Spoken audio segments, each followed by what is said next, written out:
What's up, everybody? You know what it is. We got Henry here again, and today I have another interview, this time without any food, but I'm featuring another special guest from the CID community. Why don't you introduce yourself? Fiona. Hey guys, what's up? This is Fiona from Greenland Inc. We've been in the Seattle Chinese community for about 30 years now, and we are a health drink manufacturer. We specialize in herbal health drinks that help boost your immune system, and it's comprised of all natural plant extracts. We definitely believe in the philosophy of traditional Chinese medicine. And for those of you who have walked around the herbal grocery shops in Chinatown, you see this poster of these two Asian girls holding these green boxes. That's me and my sister. And they usually come in these little shots, these vials, but also we have family packs like this. And a little bit about us. My mom and dad have been in Chinatown for about 40 years. They were refugees. Well, my mother was a refugee from Vietnam. My father came shortly after. But they were one of the first to open a Vietnamese restaurant in Chinatown, and they had one of the first karaoke bars. It's now a Thai restaurant across Ocean City. But what happened was my mom was really sick after she gave birth to me. And she was overworking herself. She wasn't taking care of her health. And then she got a check on her left breast, and she had a tumor there. And so she had some friends and medical researchers who were working at Indiana University, and they introduced this formula to her. So she was drinking it while she was doing chemo and radiation. And after many months, she was finally able to recover. She really believed in it, and she wanted a lot of people to know about it too. Eventually, she made a very risky move with my father. They sold their restaurant.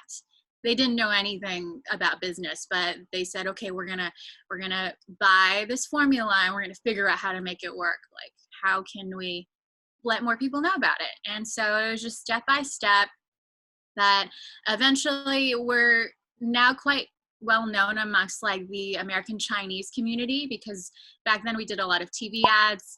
And so we distribute to a lot of herbal grocery shop vendors in the States, but we do have some distributors like in Taiwan and Singapore. But recently, like my brother and I have been trying to be more involved, trying to kind of revamp it, and we're selling it on Amazon. Just like if customers aren't near an herbal grocery shop in their little town in America, they can find us online there too. Wow, that is an amazing introduction and an amazing story behind the whole business model. I actually remember walking into some supermarkets in my younger ages with my mom and seeing that exact same box on the store shelves. And I always wonder like, oh, what is this thing? And I don't really remember exactly, but I'm pretty sure I've sampled the product before.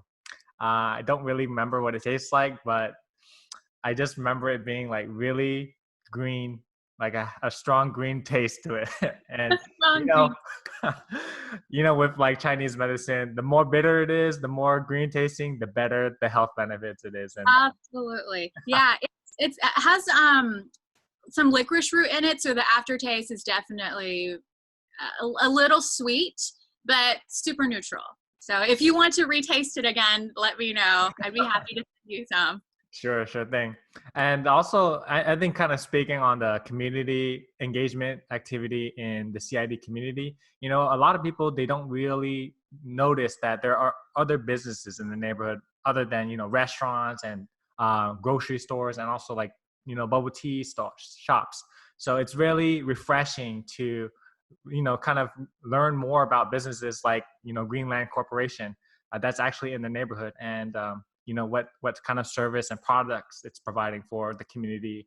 So Fiona, I guess what I'd like to learn a little bit more about how business has been going is, since the coronavirus hit Seattle ID, how has business been affected for Greenland Corporation? Absolutely. Since the stay-at-home orders, we've really cut down how many days we are in the office. So we cut down our time by half. And because we weren't able to get a lot of raw materials coming in from the East Coast, so we've kind of slowed down our production. Also, we don't have as many orders as before, so we did have to furlough some employees from our warehouse and also at our office. It's mostly just me and my brother coming in to do a lot of admin work. But we are still very, very blessed because we have a lot of old customers who are calling us. So we still send out our cases of Naturin2 to them wherever they are. Also, Amazon for 2 months did not want our inventory because we weren't essential goods, and we totally understood that. Like, you know, we weren't selling gloves or hand sanitizers, and most recently they lifted that. We were able to sell like normal again. So we're not complaining. We're surviving, and we're super blessed and happy. We know other businesses in the Seattle Chinatown community are definitely suffering. Like you mentioned, restaurants. Even though like they still have takeout, I'm sure they've taken a hit. So we're just counting our blessings right now. That's great. Great to know. And it's, you know, it's good to know that you and your family are working really hard to be flexible and work around the whole situation. Yeah. And one thing I just saw behind you is this great big poster of the product Naturin. So it says right there, 100% natural herbal with tonic. Yep. Yes. It's basically like a morning shot that you take Morning. on a stomach. Yeah, kind of to get your body going. Think of it as a vitamin or supplement. So people who already have very healthy lifestyles, they're mindful about eating, and they have regular sleeping schedules. It's a good addition to your diet. But we've also over the years had a lot of testimonials from people who have said this helps them a lot when they were going through chemo and radiation. So that's kind of like my brother and my mission, to continue this and let younger people know about it, because for so long it was kind of like my mom's friends and their age group who knew about this through the Chinese newspapers or the Chinese TV ads. So we're just trying to think of ways to let people who are into like holistic wellness or naturopathy to get to know about it. And if they want to, like, please hit me up. I'd be willing to share more just about traditional Chinese medicine with them. Definitely. And, you know, just you speaking a little bit about the, you know, traditional Chinese medicine here in the CID neighborhood, we have, you know, a lot of people who don't really believe in Western medicine. So they really stick to, you know, what they learn from their homeland in China and sort of like sticking to things that are more natural.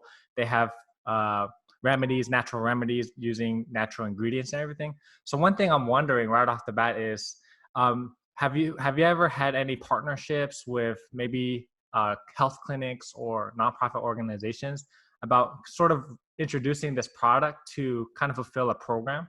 Because I'm sort of reflecting on my work already, and I feel like there's been a lot of opportunities where we want to work with the Asian API population about how to improve health. And there's been a lot of approaches that we've taken on, like supplementing their dietary intake, sort of like the getting nice produce and vegetables.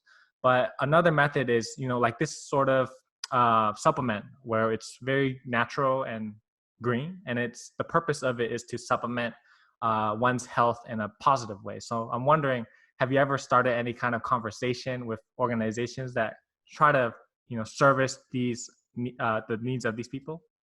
Wow, that sounds amazing. I would love to hear more about your ideas, and I am very keen on this collaboration.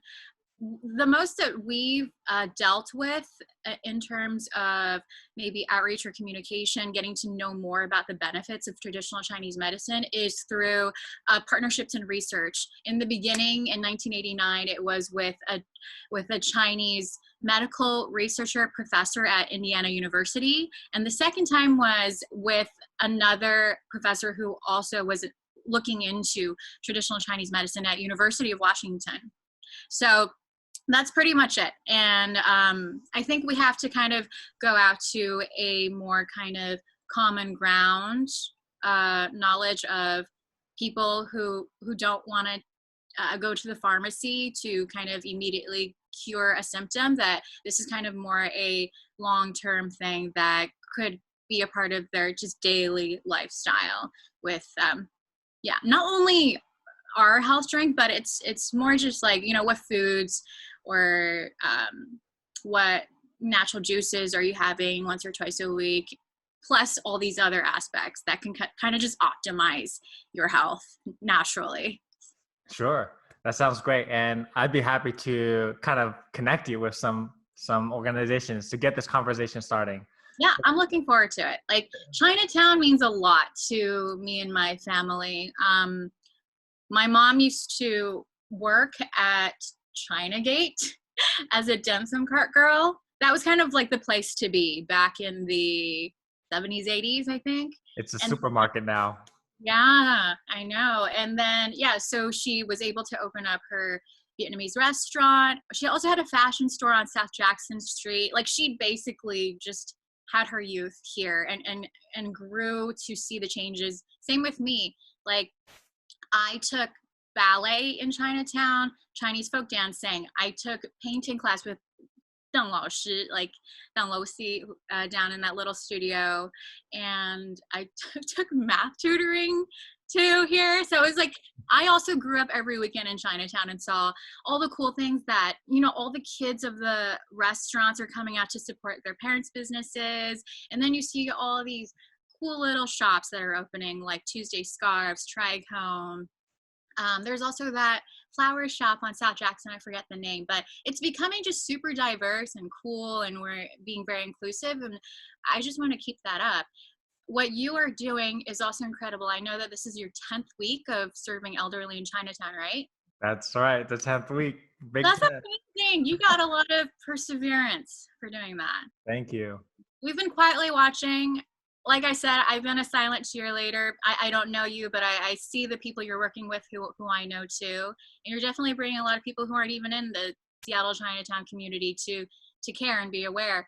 And I think that this pandemic is definitely hitting the elderly. They're the most vulnerable. It's not like they can just get a car, go out somewhere, buy something, or even have necessary things to just wait it out. So what you're doing is like beyond caring and considerate, and there's a lot of love going on, and I think that's what we need. So good job. Thank you. Thanks, Fiona. You actually brought up one really good point that I want to touch on, and it's the part where you're saying a lot of the younger kids of family-owned businesses are starting to come out and support the business. And I'm kind of thinking about, like, our parents who started, restaurants or small businesses said that we're doing this because we don't want you, as in like their children, to do this business. But it's sort of like, this, since the pandemic started, it's sort of like the children who've gone through this very sophisticated system of education, going to high school, going to college or universities, they're coming back to actually coming back to the origins of where it all started and picking up from there and supporting their parents. And that just really, like, that surprises me in a very positive way. And kind of just hearing about your story and how you're picking up where your parents, left off for you. It's really refreshing. It makes me feel happy that, our parents didn't just come here to start something and it ends, the legacy ends with them. It's something that is carried on through their children, and it's a continuous, legacy. And for me, that's really uplifting. It's so beautiful. And I'm happy that we're all kind of in it together. We're here to support each other, because it's very rare that you see Asian communities, all are kind of like going in full force towards one whole effort. And, I think that when you feel at a time when a community or a certain thing is like really fragile, like we all fear of it leaving us or going away. So I think that's where it's coming from too, is like, we really have to protect, we have to continue this and keep this community that we have going, right? Definitely. And I think, the purpose of this interview and these sort of side projects that I'm doing, showcasing the businesses in the neighborhood, I really want to kind of, share a voice, let the public, let the viewers here know about all these businesses that I'm featuring. And, I definitely, like I said, I want to connect you with organizations that I know that are fitting for this, your mission and their mission, but I also want the everyday people to kind of learn about the product of Naturin and see if it's fitting for them.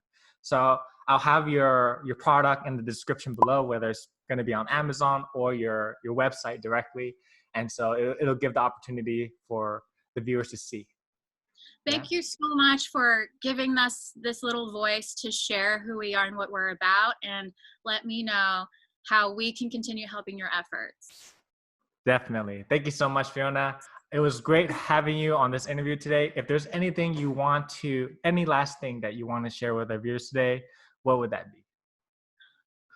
Asian pride, guys. Let's keep this going. There we go. All right, Fiona. Thanks so much for joining me today. I hope you have a great rest of the week. I'll see you next time. Thank you so much, Henry. Peace.